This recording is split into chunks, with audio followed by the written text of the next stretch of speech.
Vamos a comenzar con la explicación del tema número 2, que son las etapas del proceso de la investigación. Concepto de proceso. Un proceso se refiere al conjunto de pasos aplicados de forma paulatina. Esta palabra paulatina no es más que una referencia a realizar una acción de manera gradual, por lo cual toma acción lenta pero persistente. Una característica principal es que no renuncia a llegar a su objetivo final. No nos olvidemos que la investigación científica es una acción de llevar en un cierto determinado las etapas que le corresponden. Estas etapas no pueden ser llevadas de manera rápida o espontánea, porque esto afectaría a la investigación que se está realizando. Por lo tanto, se sugiere hacer que esto sea de manera paulatina, ¿no? Como bien hemos explicado acá, es una acción lenta pero persistente, ¿no? Podemos tardarnos el tiempo necesario, pero la idea de esto es ser persistente para llegar a un objetivo final. ¿Cuál es la diferencia entre la evaluación y la evaluación? Estas palabras, ¿por qué las estamos definiendo a un inicio? Porque es parte del proceso de una investigación científica. Y en muchas tesis se han visto que mezclan estas definiciones y no las saben usar al momento de redactar, ya sea en cualquier capítulo que está presente el investigador desarrollando. La idea es saber diferenciar y notar que no son la misma palabra de acuerdo a su significado, ¿no? Veamos qué dice evaluación. Se refiere al proceso de brindar un análisis objetivo y cualitativo a un objeto de estudio.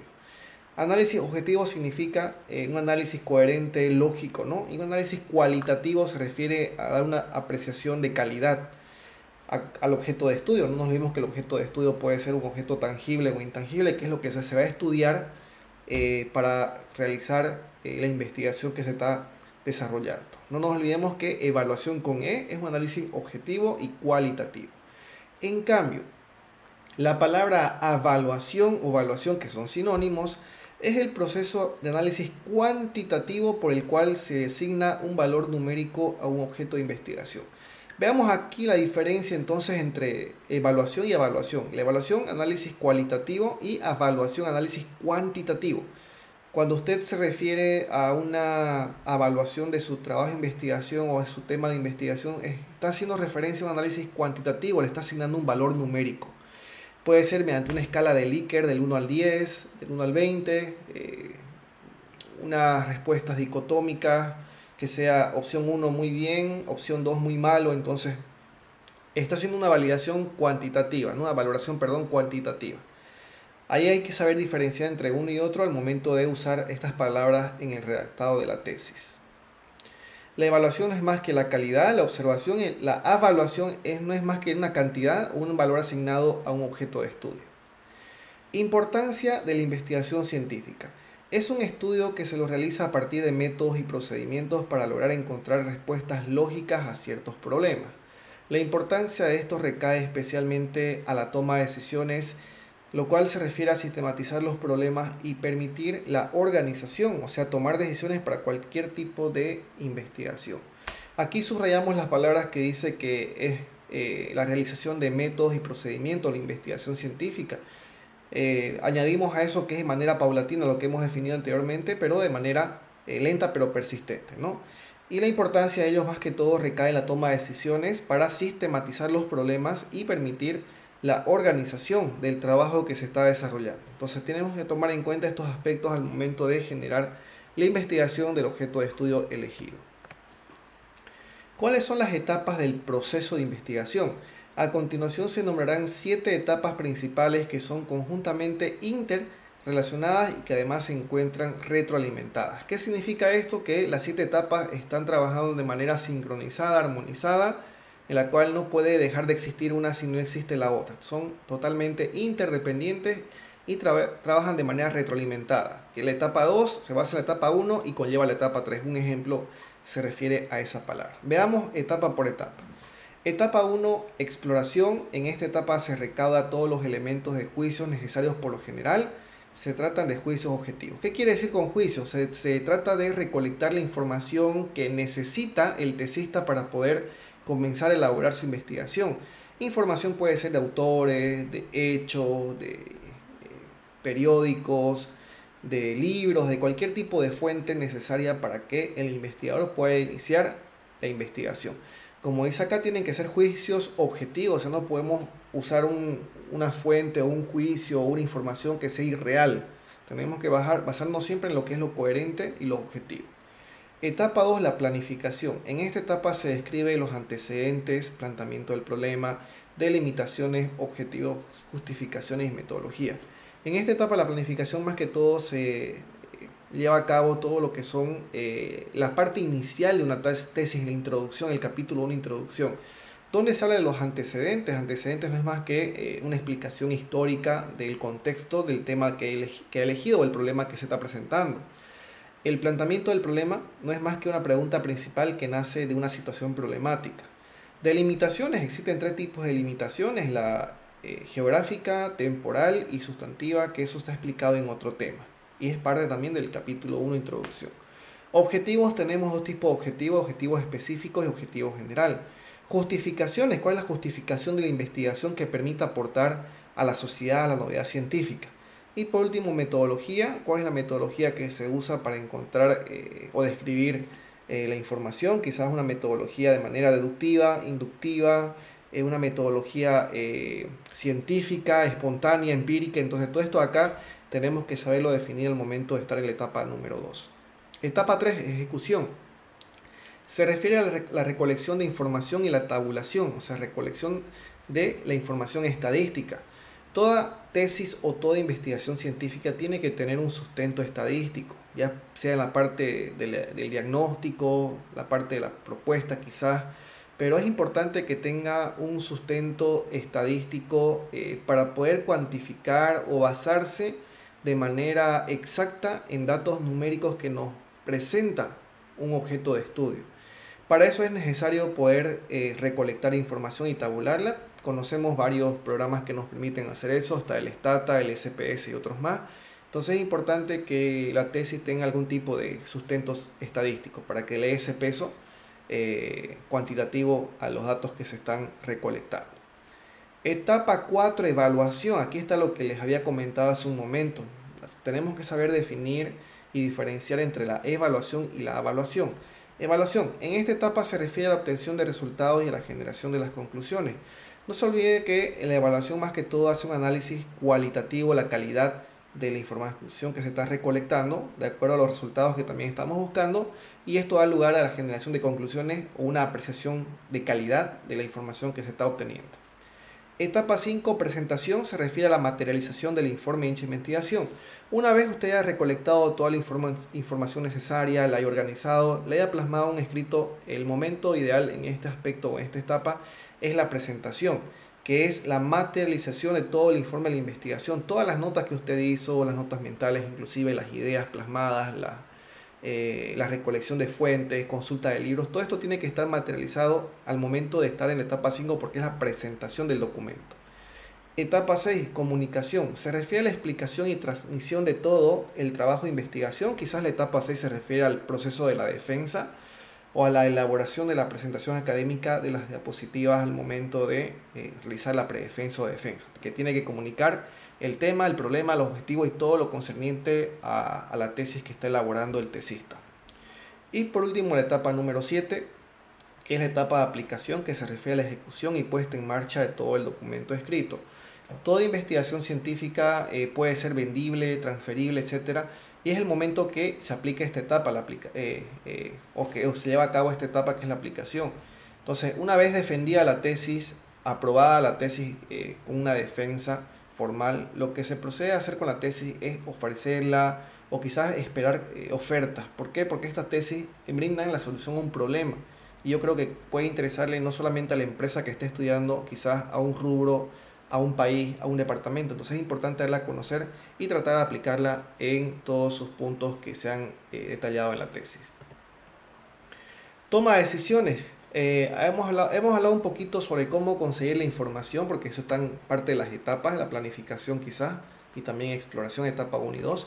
Pero es importante para conseguir la información tomar una decisión correcta y exacta. Las fuentes más recomendables para conseguir información para su tesis es la experiencia o la ciencia. Si usted está yendo por la experiencia, es por algo que ha vivido, quizás un método vivencial, ha sido gerente o ha sido analista de proyectos o ha estado en un campo, un pozo petrolífero, un campo de yacimientos, quizás usted tiene la experiencia para poder plasmarlo en una investigación científica, en una tesis.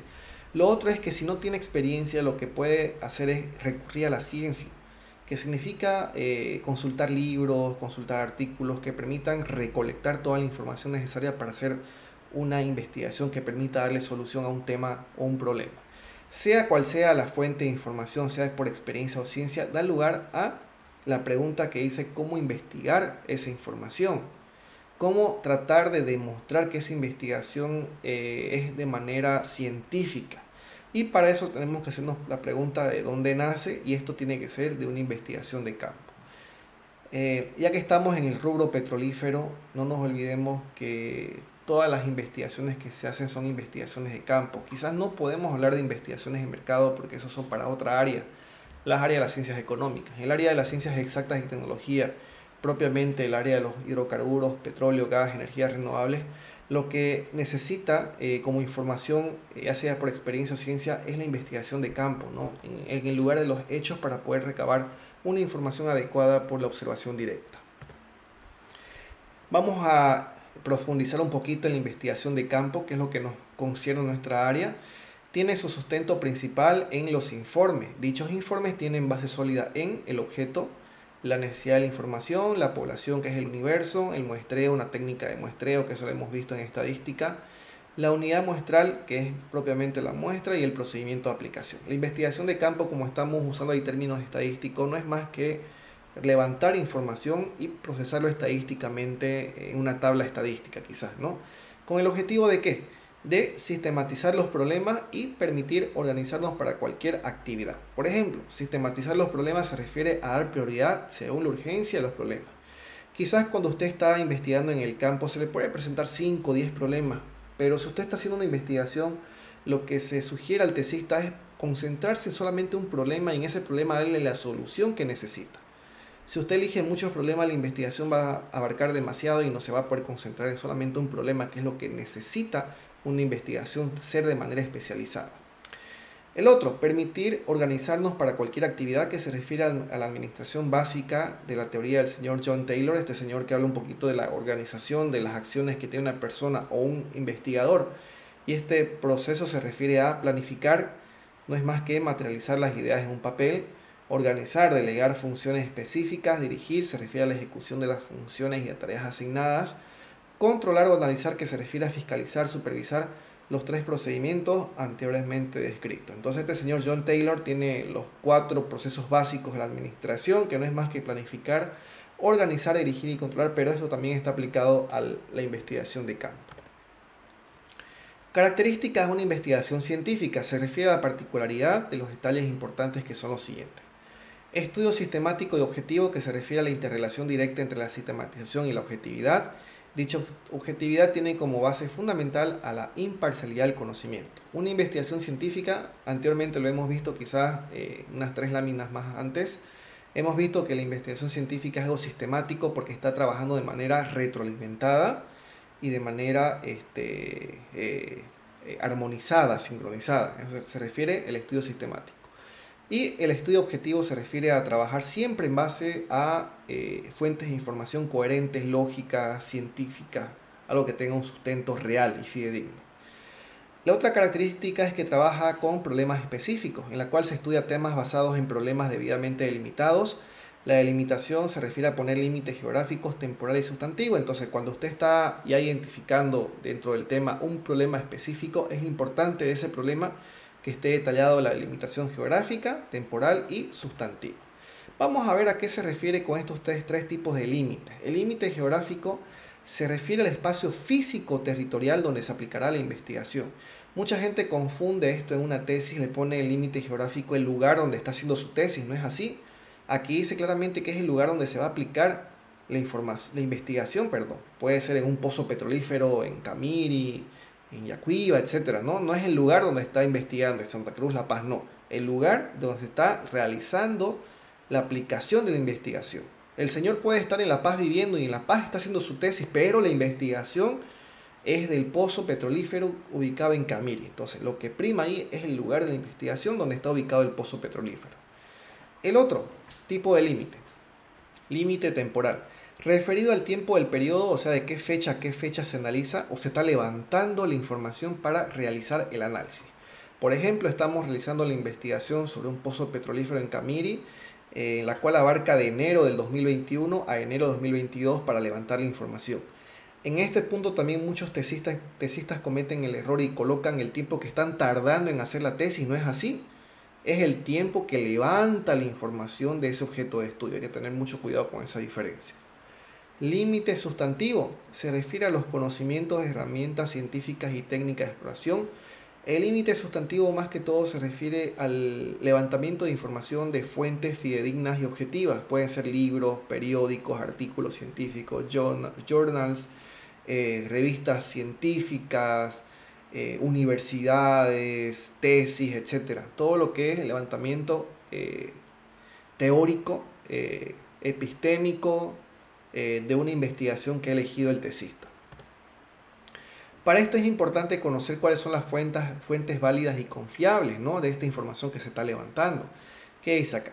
Se define a la fuente como un documento, una persona o un lugar donde se recoge la información veraz y fidedigna. Entonces es importante, si se está levantando información en una limitación sustantiva, es importante contar con fuentes válidas y confiables. Un ejemplo, la siguiente lista no son fuentes de información. Hay que tener mucho cuidado. Que usted ponga www.google.com no es una fuente. Que usted coloque el libro de energías renovables no es una fuente. Y que coloque director de carrera no es una fuente.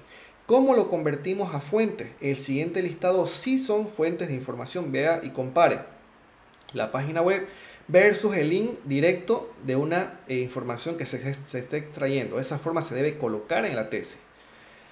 No se coloca libro de energías renovables, hay que colocar todos los datos que conlleva esa fuente de información, por ejemplo el autor, su nombre abreviado, el año del libro, el título del libro, el universo de energías renovables, el país de procedencia, el departamento, la ciudad, la provincia, la editorial y la página. Esa es la forma correcta de referenciar un libro. Y tampoco si usted está eligiendo una persona como fuente válida, porque es permitido elegir una persona que dice, puede ser una persona, un lugar, no es correcto que usted diga el director de carrera, tiene que ser más específico. Por ejemplo acá, colocando Sandy Bernal, director de la carrera de Ingeniería Petrolera perteneciente a la Facultad de Ciencias Exactas y Tecnología de la Universidad Autónoma Gabriel René Moreno. Entonces es una forma correcta de referenciar a una persona de acuerdo a una entrevista que se está desarrollando.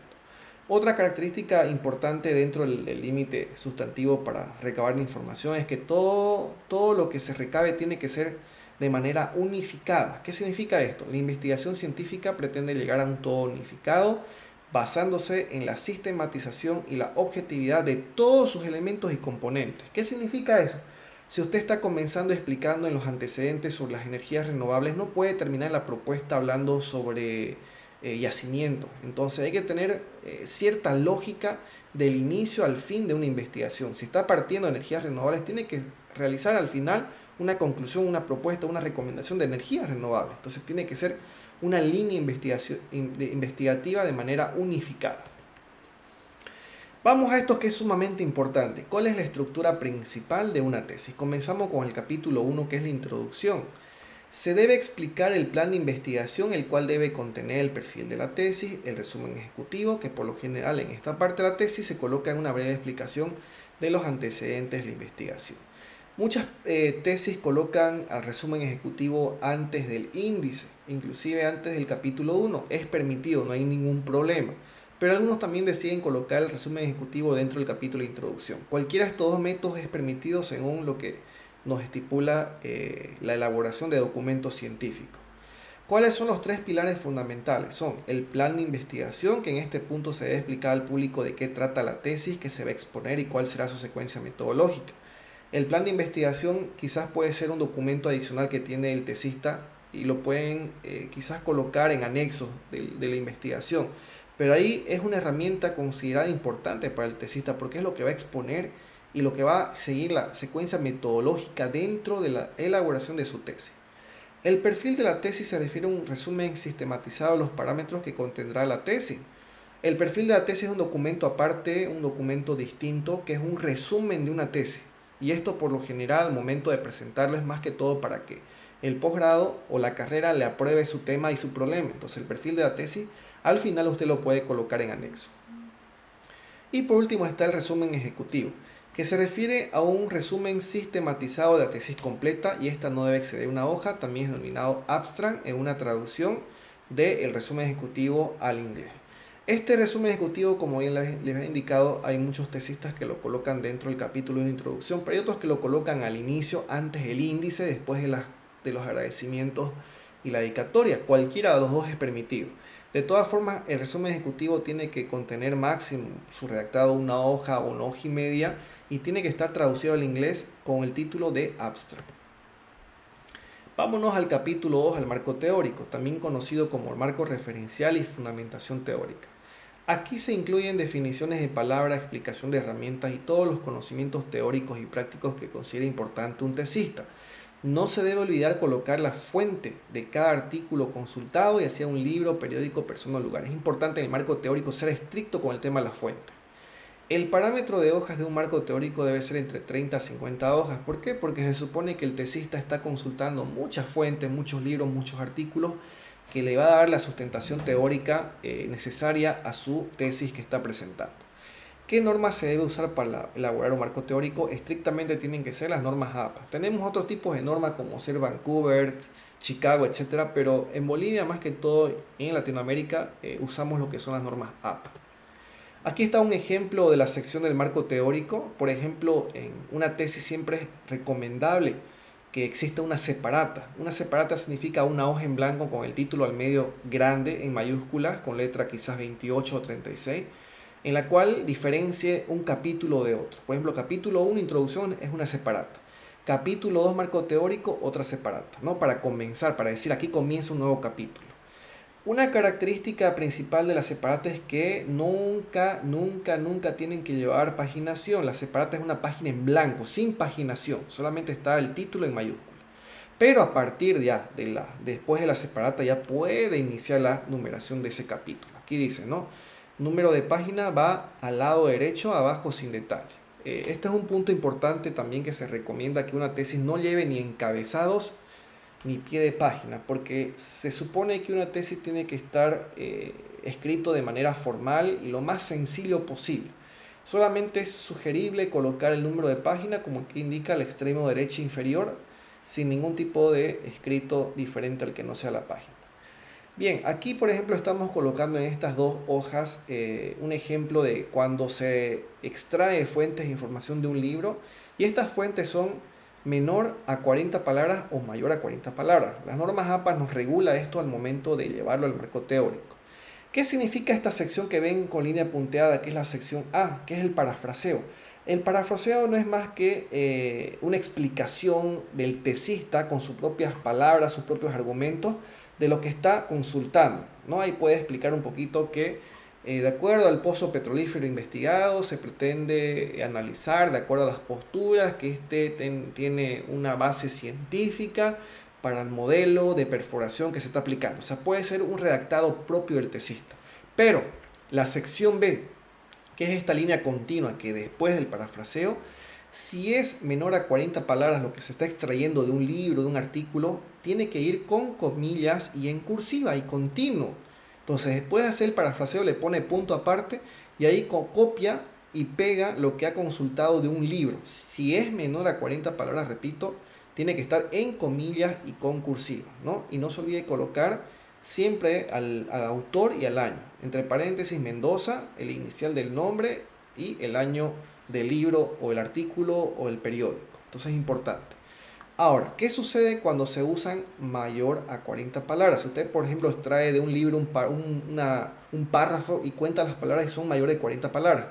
Las normas APA nos dice que debemos colocar el parafraseo normal, pero el copiado de la fuente con un espacio de tabulación hacia la derecha, como aquí indica, un espacio más hacia la derecha y más abajo, dejando un espacio en blanco. Eso sucede cuando es mayor a 40 palabras con espacio y tabulado.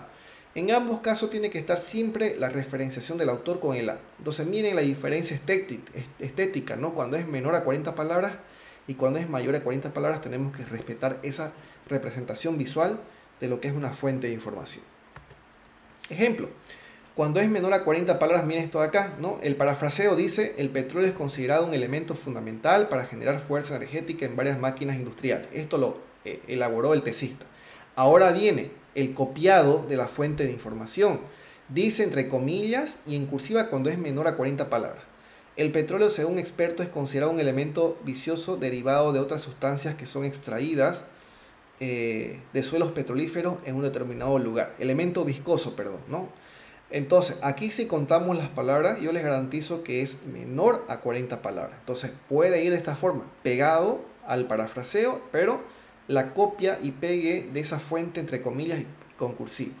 No se olvide colocar después el nombre del autor, el apellido, el nombre abreviado y el año de consulta. Ahora, miren el otro ejemplo, cuando es mayor a 40 palabras. El petróleo es considerado un elemento fundamental para generar fuerza energética en varias máquinas industriales, lo mismo que el anterior. Punto aparte, pero miren, el copiado de la fuente cuando es mayor a 40 palabras tiene que estar con un espacio en blanco abajo y un poquito más a la derecha, una tabulación que le damos, no un clic a la tabulación. Y ahí está, y ustedes si se ponen a leer o a contar el petróleo según expertos, etcétera, hasta establecidos, son mayor a 40 palabras. En ambos casos tiene que estar, como le digo, la referenciación del autor de esa forma. Vámonos al capítulo 3, diagnóstico. En el diagnóstico se presenta lo que se llama situación problema y el planteamiento del problema. Se debe reconocer e identificar estos dos tipos de problemas, lo cual permitirá definir el objetivo general, los objetivos específicos y la metodología de la investigación aplicada. ¿Cuál es la diferencia principal entre una situación problema y un planteamiento del problema? La situación problema se refiere a identificar ambiguamente las causas que pueden generar un conflicto o un problema en el tema investigado. Quizás es un contexto del problema que usted está identificando. En cambio, el planteamiento del problema se refiere a la identificación clara y concisa del problema de investigación basado en la situación problemática. No es más que el planteamiento del problema una descripción de la pregunta principal del problema de investigación, ¿no? Entonces, un ejemplo, ¿no? ¿Cuáles serán las acciones necesarias para evitar la ineficiencia en la excavación de un pozo petrolífero en Santa Cruz, Bolivia? Entonces, ese es un ejemplo de un planteamiento de un problema. Es una pregunta específica, pero que nace del contexto escrito en una situación problemática. Aquí también hago un paréntesis: la situación problemática y el planteamiento del problema, muchos tesistas lo colocan en el capítulo 1, introducción. También es permitido, se puede permitir, pero hay otros tesistas también que lo colocan en el capítulo 3, diagnóstico, porque hacen referencia a lo que viene conjuntamente en la investigación que están aportando. Cualquiera de las dos situaciones es permitida dentro de lo que es un documento de investigación. Vamos a plasmar este ejemplo de situación problema y planteamiento del problema, cómo se lo debe representar en el documento. Ahí está. Situación problema, si bien es un contexto, pero no tiene que ser muy largo, máximo la mitad de una hoja, explicando en cada línea el contexto del problema que se va a definir a continuación. En cambio, el planteamiento del problema, miren, es más que la representación de una pregunta principal, quizás una línea, 2 líneas máximo, y tiene 3 requisitos. 1, formular en forma de pregunta, tiene que estar con signos de interrogación, como ven en pantalla. 2, tiene que estar expresado en forma clara y concisa, como les digo, máximo 1 a 2 líneas. Y número 3, expresar la delimitación geográfica. Siempre hay que especificar el planteamiento del problema, en qué lugar geográfico se está identificando el problema. Santa Cruz, Camiri, Bolivia, Sudamérica, Europa. Es importante definir en qué lugar está identificado ese problema. Dentro del capítulo 3 también está la investigación de campo. No nos olvidemos que hemos hablado de esto al inicio del tema. La investigación de campo se refiere a la razón central del análisis cualitativo y cuantitativo según el tipo de urgencia que se quiera aplicar a algún proyecto, ¿no? Se puede hacer un análisis, una evaluación o una evaluación. A eso se refiere análisis cuantitativo y cualitativo. El análisis cuantitativo se refiere al análisis de los números, datos numéricos en los cuales se debe colocar la apreciación numérica que genera la aplicación de una investigación. También se podrá colocar datos numéricos referidos a tablas, estadísticas, encuestas, cuestionarios, entrevistas, observación de campo o cualquier tipo de unidad muestral muestra que precise el investigador. Es sugerible que en el análisis cuantitativo se haga una representación estadística porque tenemos que representar datos numéricos en la investigación. En cambio, el análisis cualitativo se refiere básicamente al análisis de calidad, al prestigio, experiencia, marca, eslogan, etc. y lo cual tiene que tener sostenibilidad en el mercado. Es importante aquí darle una apreciación de calidad al objeto que se está estudiando. Vámonos al último capítulo de una investigación científica o una tesis, que es la propuesta. Es la razón principal de la tesis por el cual el investigador describe detalladamente los pasos a realizar para solucionar el problema. La propuesta debe contener sí o sí las siguientes dos características. El presupuesto del proyecto. En este punto se debe detallar los flujos de entrada y salida de dinero planificado o proyectado, basado solamente en la aplicación de la investigación, o sea, mano de obra, capacitación, software, hardware, cualquier tipo de inversión en equipamiento que necesite al momento de implementar la investigación. No nos olvidemos que en la última etapa que hemos analizado del proceso de investigación científica hablaba de la aplicación. Y la aplicación más que todo es ofrecer o esperar ofertas de nuestra tesis que hemos presentado y aprobado. Y esta tesis al momento de elaborarlo tiene que tener un presupuesto, porque si a alguna persona le puede interesar lo que usted ha plasmado en una investigación, les va a preguntar cuánto es la inversión que tengo que realizar para aplicar todo lo que usted propone. Entonces es importante estimar un presupuesto para darle luces a las personas que están interesadas en aplicarlo. Otro elemento importante que tiene que estar en la propuesta, en el último capítulo, una tesis, es el análisis costo-beneficio, que se refiere a un análisis por el cual se estima el posible beneficio que se obtendría al implementar la investigación realizada en relación al costo que genera. Es importante que a la persona que esté interesada decirle cuál es el costo-beneficio que va a tener el implementar o el aplicar el proyecto. Si bien requiere inversión, mucha gente lo ve a la inversión como un costo, pero esto se genera un retorno a futuro, una rentabilidad y un beneficio directo de lo que está aplicando. Entonces, eso te tiene que también analizar de manera cualitativa y cuantitativa dentro de la propuesta de una tesis. ¿Cuáles son las 10 actividades más importantes de la investigación? A continuación vamos a enumerar las 10 actividades más importantes. Número 1, la formulación del problema y objetivo y justificación. Es importante identificar el problema del tema, el objetivo del problema para darle solución, ¿no? Y la justificación de la aplicación de la metodología que está haciendo usted para darle solución a un problema.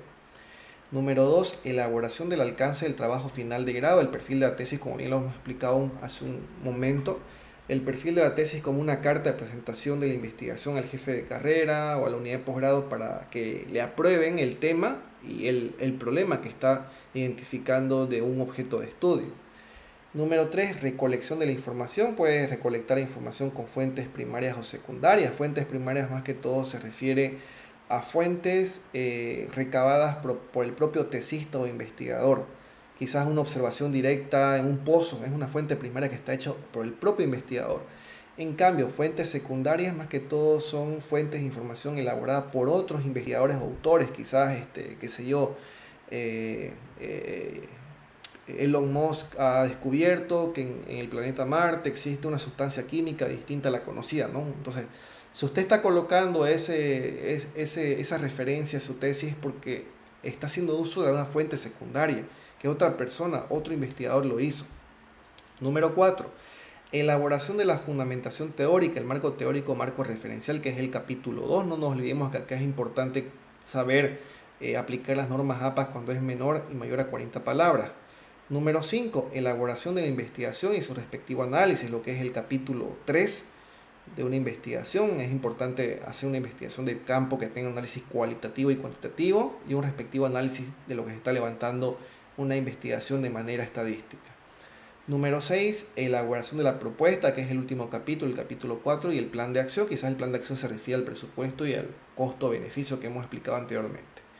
Número 7, elaboración de las conclusiones y recomendaciones, que hay que tener mucho cuidado. Las conclusiones y recomendaciones no son capítulos, si bien tiene su propia separata y está en la sección final, pero no son capítulos. Y tiene que ir en ese orden. Primero se debe concluir la investigación para después recomendar la investigación. Número 8, revisión de trabajo final de grado. Es importante también al momento o antes de imprimir el trabajo de investigación, revisar para ver errores de forma o de fondo que pudieran afectar al momento de defenderlo en una defensa final. Número 9, presentación y defensa del trabajo final de grado. Aquí tenemos que elaborar las diapositivas, que algunos le llaman presentación académica. Es importante que las diapositivas sean un medio de apoyo y no una lectura de lo que se está copiando y pegando de la tesis. Entonces es un método que permite explicar el tema de investigación al tribunal. Y por último está la aplicación y puesta en marcha de la investigación, lo que les comenté hace un momento, que no va a faltar una persona interesada o una empresa interesada para poder aplicar la investigación que usted ha presentado en el día de la defensa. Tiempo de elaboración. A continuación se detallará el tiempo promedio que debe tomar o que se debe tomar en la elaboración de una tesis. Aquí hay que tener mucho cuidado porque la tesis no es recomendable que dure más de 6 meses, un año. Es demasiado tiempo. Miren, por ejemplo, la introducción, que es el capítulo 1, el perfil de la tesis para presentar al director de carrera o al posgrado. El resumen ejecutivo, que es una hoja y media. Los antecedentes, que es una explicación histórica del contexto del tema. Máximo esta sección tiene que tener 7 días de plazo para poder elaborarlo, ¿no? 7 días de plazo, máximo una semana, quizás 10 días. Número 2, recolección de fuentes primarias y secundarias. No nos olvidemos que toda la tesis de principio a fin tiene que estar en una constante consulta de fuentes primarias y secundarias. Por lo tanto, tiene que tener una duración máxima de 90 días, que es lo que se sugiere que dure todo el plazo máximo de elaboración y finalización de una tesis. Entonces, desde el inicio hasta el final, el tesista va a comenzar a recabar fuentes primarias y secundarias. Y hemos explicado que las fuentes primarias es cualquier tipo de recolección hecha por el propio investigador o tesista, la cual puede ser por observación directa de campos, entrevistas, cuestionarios o encuestas que esté realizado por el propio investigador. En cambio, la fuente secundaria se refiere a la recolección de información elaborada por otros investigadores. Les di un ejemplo hace un momento, las cuales pueden estar expresadas como documentos, revistas o informes. La elaboración del marco teórico, que es el capítulo 2, debe ser realizado en el menor tiempo posible, la cual debe considerarse un plazo máximo de 3 semanas, quizás 4 semanas. Aquí se sugiere que sea elaborado en el menor tiempo posible. ¿Por qué? Porque en muchos tesistas lo que más se atrasa, y no es porque no puedan hacerlo o no entienden, sino es que no se dan el tiempo necesario para recolectar los libros necesarios, consultar artículos, etc. Y eso lleva tiempo porque es una lectura minuciosa de las fuentes que debe colocar, respetando las normas APA de menor y mayor a 40 palabras. El capítulo o análisis del diagnóstico de investigación, que es el capítulo 3, debe ser elaborado máximo un plazo de 30 días, un mes. Aquí se va a colocar todo lo que es la investigación estadística, cualitativa, cuantitativa del trabajo de investigación. Y puede ser máximo elaborado en 30 días. Aquí también puede usar fuentes primarias o secundarias según lo que requiera el investigador o el tesista. La elaboración de la propuesta, el último capítulo, el capítulo 4, y las conclusiones y recomendaciones tienen un plazo máximo también de 30 días o de un mes. Más que todo la parte de la sección de la propuesta, que es donde tiene que aplicar la creatividad al máximo posible el investigador. ¿Por qué? Porque es lo que tiene que darle solución al problema en la propuesta. Va a estar identificado el planteamiento de la propuesta, va a estar el objetivo general. Por lo tanto, en la propuesta tiene que ser creativo para darle solución al problema y para recomendar esta investigación que sea aplicada. Y por último, los detalles finales, como la elaboración de las diapositivas, la presentación académica, las correcciones del documento, máximo 2 a 3 días. ¿Por qué? Porque las diapositivas es sintetizar, es resumir lo más importante de su tesis y plasmarlo de manera creativa en una presentación académica que sea agradable para la vista y que sea un apoyo para el tesista y no un medio de lectura. Hay que tener mucho cuidado con eso. Preguntas de tesis. Dentro de la estructura de una tesis, identifique qué capítulo es considerado una fuente primaria y qué capítulo es considerado una fuente secundaria. Hemos hablado un poquito hace un momento de la introducción fuente primaria netamente, porque es hecho por el propio tesista. Tiene que ser todo lo que está colocado en la introducción, fuente primaria, porque tiene que estar elaborado por el propio tesista. Capítulo 2, marco teórico. Tiene que ser una mezcla entre fuente primaria, que es el parafraseo, la parte inicial del párrafo, y una mezcla con fuente secundaria, que es la fuente. No se olvide, la fuente que está recabando o está copiando un libro, un artículo. Cuando es menor y mayor a 40 palabras, es una fuente de un autor, de un investigador distinto a lo que somos nosotros. El capítulo 3, que es el diagnóstico e investigación de campo, es una mezcla también, como dije hace un momento, entre fuente primaria y secundaria, según la conveniencia del investigador, porque son datos estadísticos que se van a colocar, que puede estar elaborado por el propio tesista o puede estar elaborado por otro investigador. Y por último, el capítulo 4, la propuesta, netamente fuente primaria, porque hace un momento les indiqué que es la creatividad propia del tesista, del investigador, para darle solución a un problema. Por lo tanto, tiene que ser netamente fuente primaria y todo lo que es elaborado por el propio investigador o tesista que está proponiendo la solución a un problema. Aquí está un resumen en una línea de tiempo entre la fuente primaria y secundaria. Decimos que la introducción tiene que estar máximo una semana, el marco teórico en 3 semanas, el diagnóstico de investigación de campo en un mes, la propuesta en un mes y los detalles finales de 2 a 3 días, lo que da como resultado la aplicación de 90 días, que esto lo hemos explicado en el capítulo 1 del tema, el tema número 1, la introducción, que el señor Guido Mansilla, que es nuestro referente de investigación en Bolivia, él sugiere que una tesis de pregrado y maestría tiene que ser máximo elaborada en 90 días, que es lo correcto y lo sugerible, ¿no? Aquí una nota importante dice el tiempo de exposición de una tesis abarca entre 35 a 45 minutos, teniendo como un punto ideal los 40 minutos, ¿no? El presidente de los tribunales le va a comunicar en el proceso de defensa que va a tener un lapso de tiempo, lo normal es entre 35 a 45 minutos, pero puede estar desde los 30 minutos aceptable para que, si es que su trabajo es de manera concisa, entendible, comprensible, no se puede dar el lujo de ser breve. Clasificación de la estructura de una tesis. Para poder elaborar en el tiempo que dice el señor Guido Mansilla en 90 días, tiene que estar clasificado de manera estructural. Por ejemplo, la estructura aplicada se basa en la política de tenerlo establecido con anticipación el objetivo de investigación. Si usted tiene ya identificado el tema de investigación y tiene identificado el problema, es fácil poder identificar con anticipación el objetivo de la investigación. Una estructura descriptiva habla sobre que se refiere al método explicativo el cual se manifiesta como una previa exploración de la investigación. Al momento de hacer una estructura descriptiva es porque el tesista está explorando un objeto de estudio en principio para poder de ahí sacar el problema que está generando la deficiencia o la insuficiencia al objeto de estudio. La estructura documental es una investigación basada en la bibliografía, la cual puede ser por un estudio de campo. Una estructura documental puede ser una visita a un pozo petrolífero, una observación directa, un estudio de campo, lo que se está realizando, ¿no? Porque documental le llaman porque es el momento cuando agarra en su nota o en su libreta el investigador y comienza a anotar todo lo que está observando.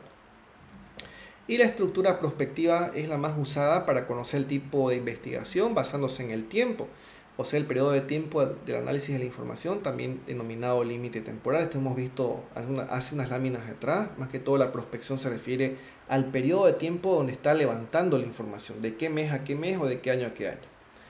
Bien, con estas estructuras explicadas, que puede ser usada cualquiera de ellas o todas de ellas al momento de elaborar una investigación, es importante clasificarlas de acuerdo al lugar que la pertenece. Y para eso se refiere a las fases o secciones principales de una investigación científica.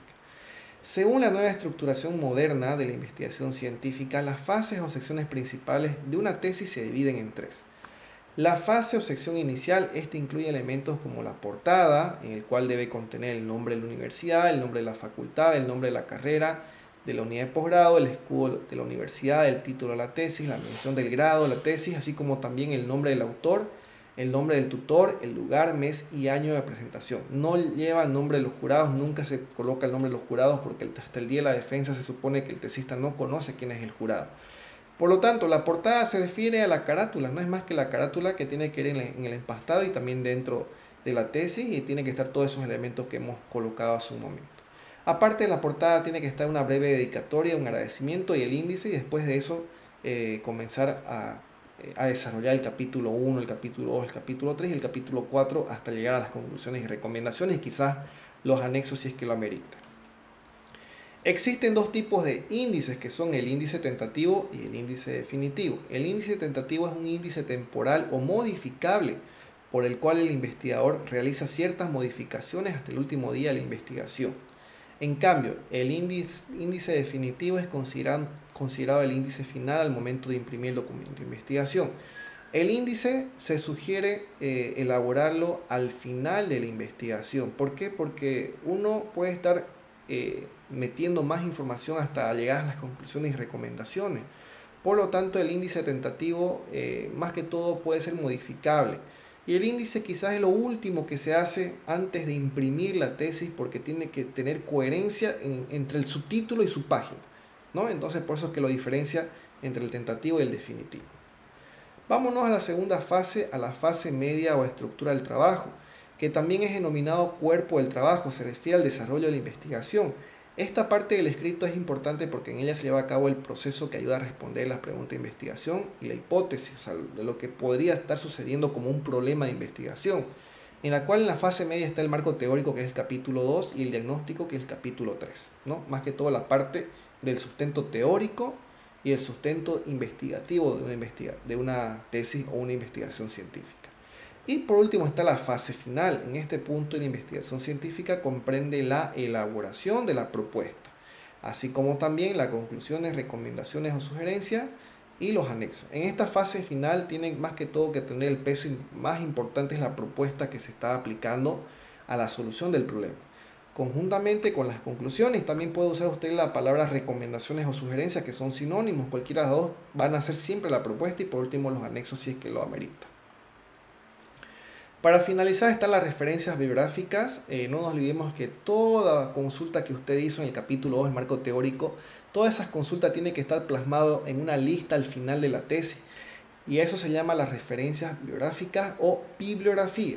¿Qué dice acá? La bibliografía es el trabajo, o del trabajo es absolutamente necesario, debido a que ahí se encuentran los datos de las fuentes que fueron citadas y que apoyaron al estudio. Para registrarlas siguen una serie de normas generalmente establecidas por los modelos de cita y referencias APA. Les di un ejemplo hace un momento. La bibliografía tampoco es considerado capítulo. Cuidado, mucha gente también comete el error de poner la bibliografía capítulo 6, capítulo 5. No, no es capítulo. Es una parte al final de la tesis que está listado todas las referencias de las fuentes de libros, artículos que hizo en el marco teórico y también en la investigación o el diagnóstico. Anexos. Son también llamados apéndices e incluye todos los materiales que contemplan, confirman o ilustran el trabajo. Los documentos que generalmente suelen encontrarse en este apartado son lista de abreviaturas o siglas ordenadas alfabéticamente. En este punto quizás se hace un pequeño diccionario de todas las palabras necesarias o palabras claves que se han ilustrado en el documento presentado en la tesis. Número 2, dibujos, diagramas, fotos o cualquier otro material similar. Si por ejemplo el tesista ha hecho la investigación de un pozo petrolífero, aquí puede ser importante colocar la foto del pozo o la foto del tesista cerca del pozo o cerca de un taladro o un reservorio, etcétera, que eso sustente de manera visual la información que ha extraído, ¿no? Que dé la certidumbre al tribunal de que realmente la investigación fue la real que se ha realizado, ¿no? Investigación de campo o con observación directa. Y por último también se puede colocar un glosario, que es la explicación de las palabras técnicas usadas en la tesis. Quizás ha usado palabras técnicas para explicar un reservorio, un yacimiento, o escribir un taladro, ¿no? Entonces es importante crear un glosario en la cual genere la explicación de las palabras técnicas o la explicación de las palabras claves que ha usado en lo largo de la redacción de su tesis.